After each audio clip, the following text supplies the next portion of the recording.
বন্যা হয়ে যাক, ঝড় হয়ে যাক, পড়তে আমাকে যেতেই হবে, কারণ আর 3-4 দিন বাকি পরীক্ষায়। আক্তার আমাকে SMS বলছে বেকার কেন যাচ্ছিস এত বৃষ্টিতে, কিন্তু ও এলো, বৃষ্টিটা হালকা থেমেই গেল।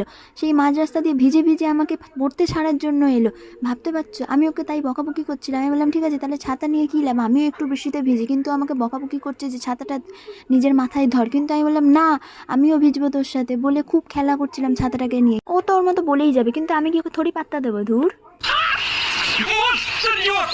তারপর ওকে দেখলাম প্রচণ্ড পরিমাণে ভিজে গেছে, ওর দুটো হাত দেখো জামার পুরো ভিজে চপচপ করছে ওর হাতের জামাগুলো। তা আমি ছাতাটা নিয়ে ওর মাথায় ধরলাম, কিন্তু কার ভালো সহ্য হয়, ভালো আর কারোর পছন্দ হয় না।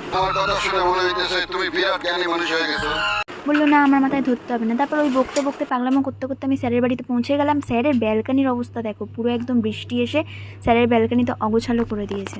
যতই পাগলামো করি না কেন, পরীক্ষার সময় একদম সিরিয়াস হয়ে যায় পড়ার সময়। বানিয়ে লেখায় আমি একদম এক্সপার্ট, বানিয়ে বানিয়ে কী লিখেছি সেটাই একটু